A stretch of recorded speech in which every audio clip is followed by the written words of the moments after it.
Doutor Cristiano, vamos revelar esses 4 segredos para não sentir mais fome descontrolada? Vamos. O primeiro deles é sobre qualidade. Nós sabemos que a natureza tem tudo de melhor para nós. Hoje em dia, doutor Cristiano, o pessoal está com medo de comer couve porque dá problema na tireoide. O pessoal está com medo de comer batata porque é carboidrato. Mas ninguém tem medo de consumir aditivos alimentares industrializados. A questão é que mudou-se muito essa sensação do que é saudável. A pessoa muitas vezes escolhe um produto diet no lugar de consumir um produto natural, uma banana, por exemplo. E muitas vezes se esquece da qualidade dos macro e dos micronutrientes. Uma das coisas mais importantes quando se diz respeito ao controle de fome e controle de saciedade é focar no índice glicêmico da alimentação como toda. Eu não falo nem dos alimentos individualmente, mas do conjunto. O importante é a combinação alimentar, porque de repente um alimento tem um índice glicêmico um pouco mais alto, dependendo do preparo do alimento, da combinação dele, o índice glicêmico dele pode diminuir. Então é o conjunto da obra que define o resultado final. Então, a qualidade dos alimentos, a qualidade nutricional, que tem pouco a ver com as calorias e muito a ver com a composição, com os ingredientes daquele alimento, se ele tem toxinas ou não tem toxinas, aditivos ou não tem aditivos, se tem nutrientes ou não tem nutrientes, que tipo de nutriente ele tem, se ele tem nutrientes ou antinutrientes, que nós temos antinutrientes também, que fazem o contrário dos nutrientes. Eles perturbam o funcionamento do nosso corpo, inclusive desajustando o centro de controle da fome e saciedade. O segredo número 2 é um segredo muito básico, que muitas vezes tudo isso aqui para nós não é segredo, mas você não aplica todos os dias. É sobre hidratação. No inverno, ou às vezes até no verão, a gente esquece de tomar água. Muitas vezes a nossa fome o tempo todo é falta de hidratação. Nós temos lá no nosso centro do cérebro, né, no hipotálamo, o centro da fome e da sede. Muitas vezes esses sinais, toda hora de vontade de comer o tempo todo, é o seu corpo pedindo água, porque a gente precisa de água. Então, tenha a frequência da hidratação, comece de manhã, tome sempre água, sempre você tem que pensar, mais ou menos, né, de 25 a 35 ml de água por quilo de peso, é a quantidade de água que você deve consumir. A gente bate nessa tecla porque é uma tecla básica que a gente esquece no dia a dia. No segredo número 3 e 4, você vai se surpreender, porque não é sobre excesso, é sobre falta. Muitas vezes a gente pensa que nós estamos com muita fome e ganhando peso porque está sobrando, comendo demais. E muitas vezes está faltando, porque obesidade é igual a desnutrição. Então, doutor Cristiano, revela pra gente o que tem a ver, né? O segredo número 3, nós vamos falar de uma deficiência de um mineral que tem tudo a ver com a fome. E a gente vai explicar alguns sintomas aí. Como é que funciona, doutor? Esse é um preceito muito importante que a gente frisa, né, Nutri? Que a obesidade, ela só é pensada em termos de excesso alimentar, excessos alimentares. A pessoa que está obesa, ela come demais. Esse é um pensamento tão simplista quanto é o pensamento da soma das calorias. É um pensamento raso que tangencia a superfície do conhecimento verdadeiro, né? Eu acho que nem tangenciar ele não tangencia. Então, o que é a verdadeira causa da obesidade? É desnutrição.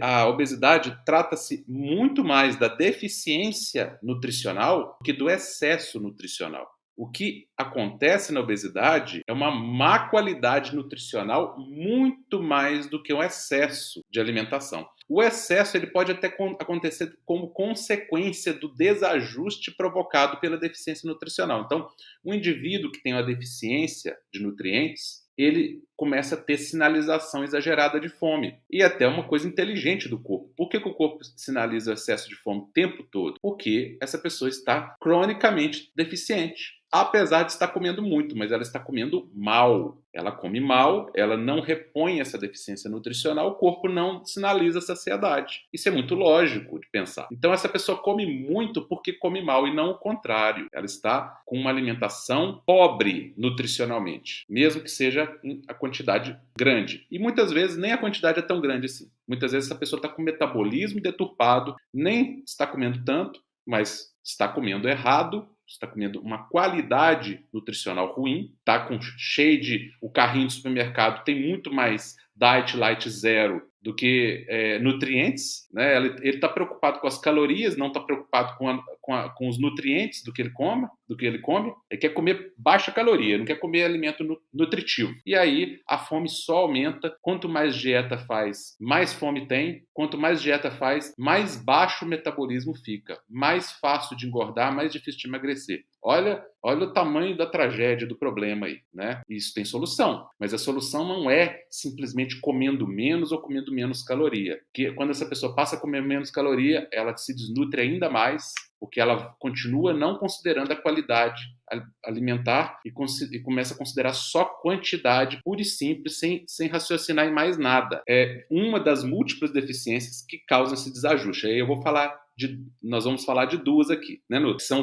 É o item 3 e 4 aí. Então, o item 3 é a deficiência de magnésio, mineral fundamental para a saúde do nosso corpo. É o quarto mineral mais frequente do nosso corpo, né? Os dois mais frequentes é o sódio e potássio, em terceiro lugar o cálcio e em quarto lugar o magnésio. O magnésio, ele está envolvido com os processos mais importantes do nosso corpo. Ele está envolvido com a geração de energia, então as moléculas de energia precisam de magnésio para funcionar. Ele está envolvido com o metabolismo do nosso código genético, do nosso DNA, a duplicação do DNA, a manutenção do DNA, que é fundamental para a nossa existência. O DNA, ele guarda toda a informação genética que permite que o nosso corpo funcione perfeitamente e seja construído, né? E o magnésio tem a ver com o controle da pressão arterial e tem a ver com um mecanismo muito importante, que é o controle da ação da insulina. Então, a insulina, como todo hormônio, para agir, ele precisa se ligar ao seu receptor. É o mecanismo chave-fechadura. Uma chave sozinha não tem utilidade nenhuma, mas uma chave que se conecta à sua fechadura, ela abre a porta. Então, a insulina é a mesma coisa. O pâncreas libera a insulina na circulação, ela é fundamental para a nossa saúde, nas quantidades corretas, em equilíbrio. Ela vai se ligar nos receptores que ficam na superfície da membrana da célula. Para quê? Para abrir os canais para que essas células possam absorver a glicose que está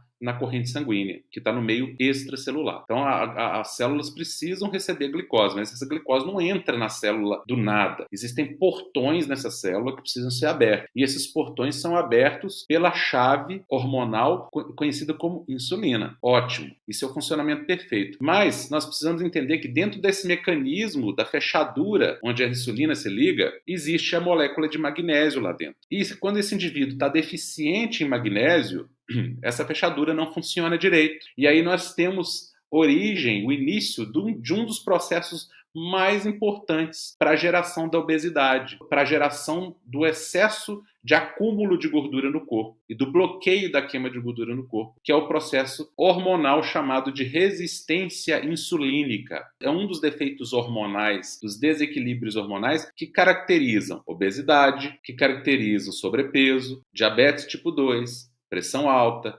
triglicérides alto, fígado gorduroso, síndrome de ovários policísticos, colesterol alterado, ácido úrico alterado e por aí vai, né? Doenças cardiovasculares, vários cânceres estão relacionados com a resistência insulínica, por exemplo, câncer de mama, câncer de próstata, câncer de colo, intestino e entre outros. Então, olha a importância dessa fechadura, que é o receptor de insulina. Para que ele funcione bem, precisa de magnésio. E aí a gente entra num círculo vicioso. Por quê? À medida que a pessoa está deficiente de magnésio, a fechadura não funciona bem, essa fechadura que é o receptor de insulina. E o receptor de insulina, ele é uma fechadura que não só abre o portão para que a glicose entre dentro da célula, como ele abre também o portão para que o próprio magnésio entre dentro da célula. Então essa deficiência começa a se retroalimentar, provocando um ciclo vicioso em que a deficiência gera mais deficiência ainda. Essa pessoa começa a perder magnésio,